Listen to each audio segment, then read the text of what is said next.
Hi, and welcome back to another episode of our 8th grade academic counseling series, where my hope is to be able to provide you with some guidance, some information, so that your transition from junior high to high school is as smooth and as peaceful as possible. So today's episode, we are going to talk about money. Okay, we're going to talk about smart strategies for paying for college. And I'm going to provide you with 5 steps for finding the right financial fit. And you're going to see that you don't have to do all these steps now, but I'm going to recommend you kick off the first one, maybe even the second one, because honestly, when it comes to paying for college, it's never too soon to think about how that's all going to happen and just educating yourself on the different, again, college costs and like ways to pay for it. So we're going to talk about that. But just to go back for a split second and ground ourselves with why are we even talking about money? Well, if you remember from my last video, I talked about the different types of colleges here within the United States, and I ended on a topic of fit, right? And so finding that college fit for your student is the most important thing, okay? Above selectivity, above so many other factors that just seem to make a lot of noise out in the media and sometimes with our friend groups and stuff like that.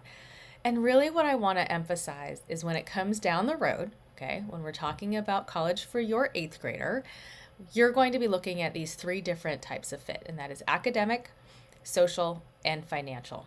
So today's video is really about that financial fit, and let's get started. The first step you can take is to get familiar with the costs of college, okay? We're talking about not just looking at tuition, which you might see on different websites, but we're looking at the full cost of attendance, otherwise known as a COA. So you're going to see that.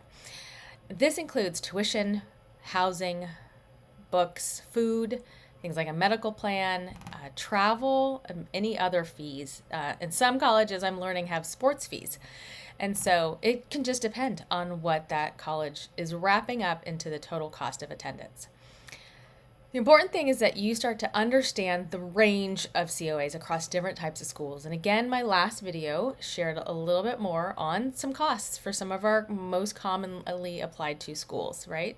The community colleges, the CSUs, the UCs, as well as some ranges for out-of-state publics.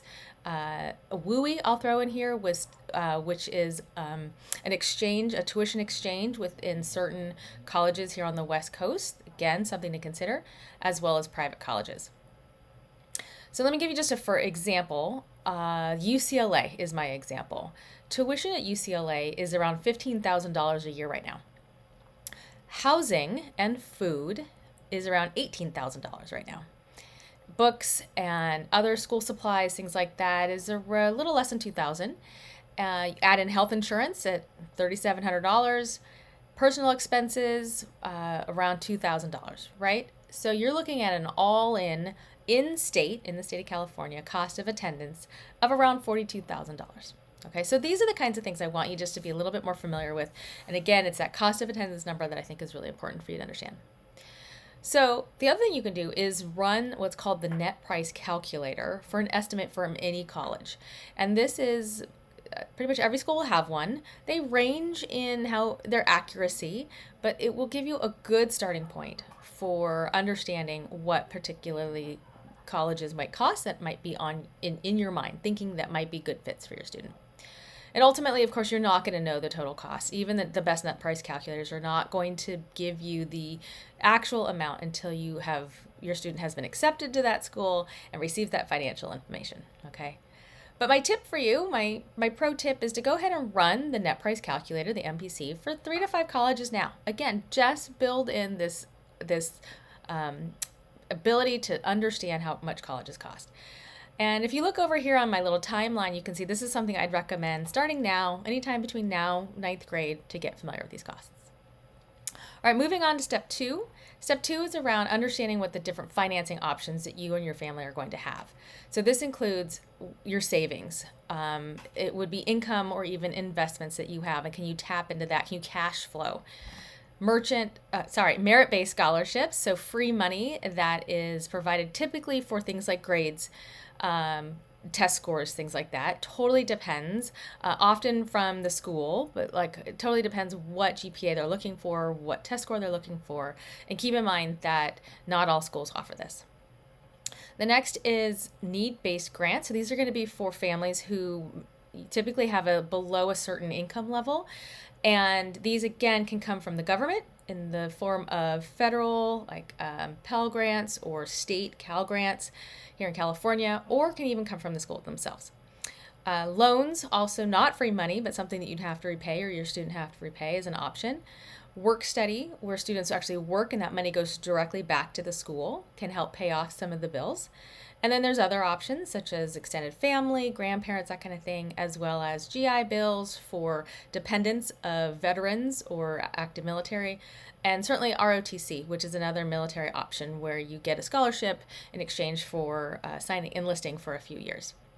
So my pro tip here is to not assume that good grades are going to get you free money at all colleges. It's really just a bad idea. And again, in terms of when I would suggest that you try to educate yourselves, now's a good time. Again, take the next couple of years to understand what's available for your family.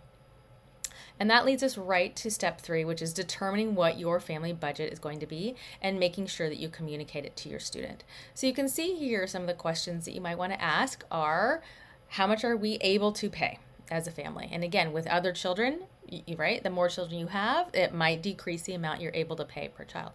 The second question is, how much are you willing to pay? So there, and kind of hand in hand with that is, does how much you're willing to pay depend on the school?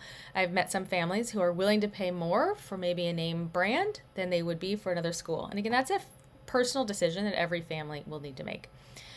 Next question is, will you consider loans?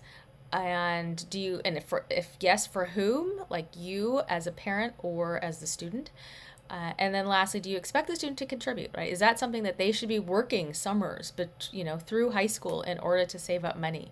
And that's why it's important to not save this conversation until the spring of senior year, right? You don't want to be that horror story of letting a student put any school on their list and saying, yep, go for it, right? Thinking that you're going to get money, thinking that they won't get in, and poof, here you are senior year. Okay, so save yourself a lot of heartache and have those conversations. And I'm not saying go ahead and tell your family how much money you make or tell your students that. I'm just saying make sure that when it gets closer, and you can see my timeline, when you're starting to think about putting a school list together, that you have a solid understanding of what your family can afford. Which again leads us right up to step 4, which is then, once the time comes, down the road, later 10th, maybe in 11th, certainly into 12th grade, when you're putting that college list together, you're going to want to find those schools that fit your budget. And I have some suggestions here on different ways you can think about maybe saving money, things like starting at a community college or living at home and going to a local school. And again, their publics here in California often are reasonable, like more kind of, I don't want to say reasonably priced, but they tend to be less expensive for in-state students. And again, finding schools that meet demonstrated need if that's a situation for your family, as well as potentially applying for outside scholarships. But I do have a next slide on scholarships. I'll talk about that in a second. Sometimes those out of, like those big open scholarships, you think you're just going to get a bunch of money if you apply, aren't as easily attainable as a lot of people think. Considering the military ROTC program, or finding schools with generous merit if that's something that's in your ability to do as well. And lastly, my tip here is that the most money out there is going to come from the colleges themselves. And let me just show you, because I'm kind of a data geek. Again, I like to see the data that supports these things that I'm saying. And so this is essentially from 2021, where scholarship and grant money, where the free money was, okay? The smallest percentage of it is from private outside scholarships. The medium blue bar here is, again, federal. Again, filling out the FAFSA and things like that will help get you some of that federal money. But the biggest bucket by far is going to come from the institution themselves. And so colleges reserve money either for need-based students that they want to have on their campus, but they know can't afford it. They're going to give money to those students.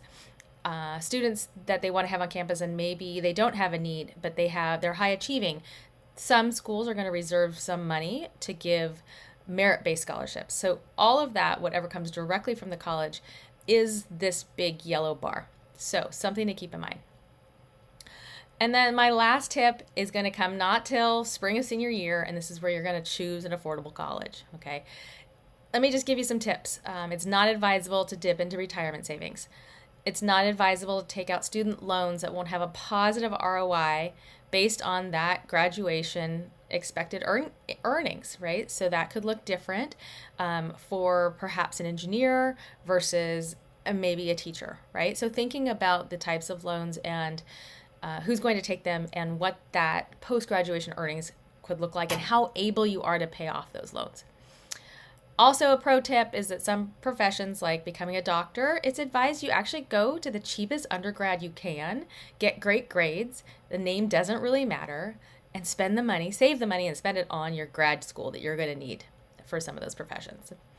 And then lastly, if you do receive scholarships, make sure that they're renewable for 4 years, or at least understand the terms. There are some scholarships that schools offer that you have to maintain a 3.5 GPA in order to have them for all 4 years. So make sure you fully understand what the requirements would be for that. Right? And again, keep in mind that those most selective and often most expensive schools, that doesn't necessarily guarantee you a better education. There's zero data out there that says that. All right, so those are my tips for you. If you have any thoughts, any questions, I'm here. Please reach out and I'd love to chat with you. Thanks so much.